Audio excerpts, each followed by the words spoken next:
ini terjadi pada saya lama sekali, tetapi saya masih bisa mengingat hari itu dengan sangat jelas. Ceritanya agak panjang, tetapi saya akan mencoba menyederhanakannya. Ketika saya masih kecil, mungkin berusia 5 atau 6 tahun, keluarga saya pindah ke Hongaria dari Inggris karena tuntutan pekerjaan ayah saya. Pada awal 1990-an, ketika Uni Soviet runtuh, negara sosialis tersebut berubah menjadi demokrasi liberal, memungkinkan perusahaan-perusahaan besar akhirnya masuk ke negara tersebut dan membangun pijakan di tanah yang dianggap penuh peluang. Ayah saya bekerja di salah satu perusahaan tersebut. Kami membeli rumah besar yang mirip mansion di Budapest. Rumah itu besar, dengan 4 kamar dan halaman depan serta belakang yang luas. Saya diberitahu bahwa rumah itu sangat murah dibandingkan dengan ukurannya yang besar. Orang tua kami berpikir bahwa karena negara itu sebelumnya berada di bawah kekuasaan komunis, segala sesuatunya menjadi murah. Beberapa bulan berlalu, dan saya serta saudara perempuan saya mulai merasa nyaman di rumah baru kami. Rasanya menyenangkan memiliki halaman belakang yang luas dan sekolah juga menyenangkan. Kami dikirim ke salah satu sekolah internasional Amerika yang baru didirikan, yang memiliki latar belakang Kristen. Namun, saya sebenarnya tidak begitu tertarik pada agama dan merasa bahwa ajaran Alkitab cukup membosankan. Tapi setidaknya burger dan pizza di sekolah itu murah.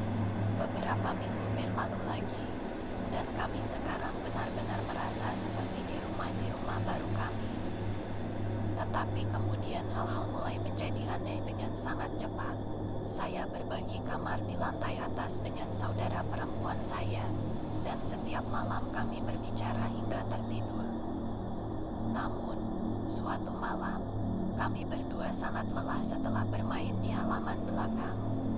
Jadi malam itu kami langsung tertidur. Saya terbangun di tengah malam karena merasa haus dan ingin minum segelas air. Saat saya bangun, saya sekilas melihat ke arah tempat tidur saudara perempuan saya di sisi lain ruangan. Kemudian saya melihatnya, dalam gelap, di tempat tidurnya, saudara perempuan saya sedang duduk. Saya tidak bisa melihatnya dengan jelas, hanya siluet bayangannya. Sebelum saya bisa mengatakan apapun padanya, dia berbaring kembali, tetapi itu bukan berbaring biasa. Dia jatuh ke tempat tidurnya seperti seseorang yang merasa frustrasi. Aneh, pikir saya, tetapi saya tidak terlalu memikirkannya karena kebutuhan untuk minum air lebih mendesak. Tetapi sebelum saya bangun dari tempat tidur, saya melihatnya bangun lagi. Dia tiba-tiba bangun. Ini terlalu aneh, dan saya membeku. Kemudian dia jatuh kembali ke tempat tidurnya, lalu bangun lagi dan kembali jatuh ke tempat tidurnya. Berulang kali.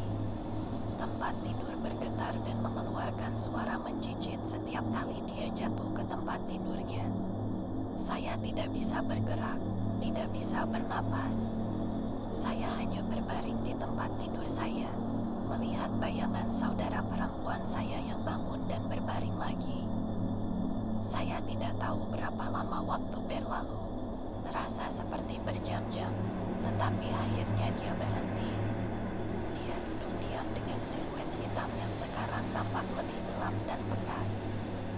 Kemudian dia perlahan menolehkan kepalanya ke arah tempat tidur saya. Jadi saya menutup mata sekuat mungkin, berharap ini semua hanya mimpi buruk. Beberapa saat berlalu, dan saya mengumpulkan keberanian untuk membuka mata. Saya melihat ke arah tempat tidur saudara perempuan saya dan melihat wajah hitam pekat yang sepenuhnya menoleh ke arah saya. Panik mulai merayap, jantung saya berdetak kencang, dan saya ingin berteriak, tetapi mulut saya terkunci oleh ketakutan. Keringat dingin mulai keluar, dan keheningan memenuhi ruangan. Rasa takut yang begitu kuat membuat saya merasa tidak tahan. Saya harus melakukan sesuatu karena saya merasa seperti akan tersedak jika terus begini. Entah dari mana saya mendapat kekuatan. Saya melompat dari tempat tidur dan berlari ke arahnya. Saya mendekati saudara perempuan saya dengan sangat cepat. Tetapi begitu saya sampai di sana, saya melihat saudara perempuan saya tertidur nyenyak di tempat tidurnya. Bayangan hitam itu hilang seperti kabut. Saya dengan panik membangunkannya. Dia terbangun dengan bingung dan masih setengah tertidur. Saya menceritakan apa yang saya lihat dan mengusulkan agar kami pergi ke kamar orang tua. Namun, dia hanya tertawa dan mengatakan bahwa cerita supernatural itu tidak benar. Saya tidak punya pilihan selain kembali ke tempat tidur. Meskipun saya tidak ingin ada yang terjadi pada adik saya. Malam itu saya tidak bisa tidur dan mengawasi saudara perempuan saya sepanjang malam. Untungnya, tidak ada yang terjadi selama sisa malam itu. Tetapi perasaan tidak enak yang menyeramkan tetap ada. Setelah malam itu, semuanya tampak tidak pada tempatnya. Rumah yang dulu kami nyaman untuk berlarian di dalamnya tidak lagi terlihat sama. Ada sesuatu tentang rumah itu yang membuat saya merinding, dan segera saya mulai mengeluh kepada orang tua saya untuk pindah. Tentu saja, mereka hanya menganggap saya menonton terlalu banyak film fiksi ilmiah dan horor, dan itu mempengaruhi pikiran saya. Hari-hari berlalu, dan saya mulai melupakan perasaan aneh tentang rumah itu.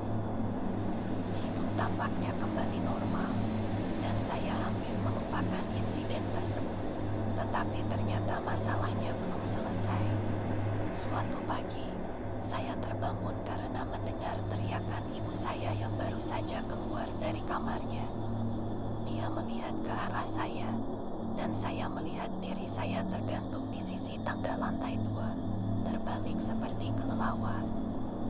Begitu saya sadar, kaki saya hampir terlepas, dan saya mungkin akan jatuh dengan kepala lebih dulu jika bukan karena ayah saya yang datang mendengar teriakan ibu saya.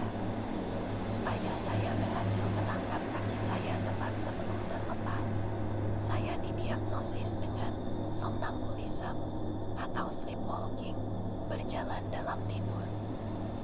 Dokter mengatakan bahwa hal ini umum terjadi pada anak-anak dan dikaitkan dengan kurang tidur dan mimpi buruk. Orang tua saya melarang saya menonton film horor atau jenis konten apapun yang dapat memicu mimpi buruk saya. Tetapi setelah hari itu, saya terus berjalan dalam tidur, dan setiap kali saya bangun, saya selalu tergantung terbalik dari sesuatu. Orang tua saya sangat religius dan mulai khawatir. Pembicaraan tentang eksorsisme dan kesurupan iblis dengan cepat muncul, dan saya ingat seorang pendeta mengunjungi kami tidak lama setelah itu. Pendeta tersebut pertama kali mengunjungi kamar kami. Dia berada di sana selama sekitar 1 jam dan memperingatkan kami untuk tidak masuk sampai dia menganggapnya aman. Ketika dia keluar, ada ekspresi yang tidak nyaman di wajahnya. Dia mulai melihat-lihat dan bergumam sesuatu. Mungkin dalam bahasa Latin, saya tidak yakin. Kemudian dia akhirnya turun ke lantai bawah. Kemudian dia berhenti dan melihat ke atas. Dia berdiri memandang ke langit-langit dengan ekspresi wajah yang membuat saya merinding.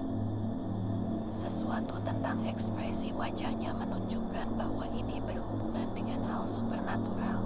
Langit-langit itu berada tepat di bawah kamar kami. Dia kemudian memberi isyarat kepada orang tua saya untuk mendekat dan berbicara dengan mereka beberapa saat. Wajah orang tua saya pucat, dan kami semua pindah dan menyewa kamar hotel hari itu juga. Keesokan harinya, orang tua saya menyewa pekerja konstruksi untuk membongkar langit-langit yang berada di bawah kamar tidur kami. Mereka menemukan sebuah pintu jebakan kecil di langit-langit itu, dan ketika mereka membukanya, mereka menemukan sebuah kantong kecil berisi tulang-tulang dari hewan kecil, mungkin ayam atau sesuatu. Tetapi juga di dalam kompartemen kecil itu ada boneka kecil yang terbuat dari tulang-tulang yang ada di kantong, tergantung terbalik oleh benang kecil. Tak perlu dikatakan lagi, orang tua saya menjual rumah itu dan kami segera pindah. Kami tinggal di Holnaria selama setahun lagi dan setelah itu kembali ke Inggris. Keyakinan agama orang tua saya meningkat 3 kali lipat setelah itu. Sedangkan saya semakin menjauh dari Kristen. Saya bukan ateis dan saya masih percaya kepada Tuhan. Tetapi entah kenapa gereja membuat saya merasa tidak nyaman. Saya berhenti pergi ke gereja ketika masuk perguruan tinggi dan belum pernah ke sana sejak saat itu. Tetapi kejadian di Holnaria itu menghentikan saya untuk tidak mempercayai sepenuhnya. Sesuatu yang supernatural berjalan di antara kita di dunia ini. Saya yakin akan hal itu. Pengalaman saya yang baru-baru ini juga membuat saya semakin percaya pada hal-hal gaib. Tetapi itu adalah cerita untuk lain waktu.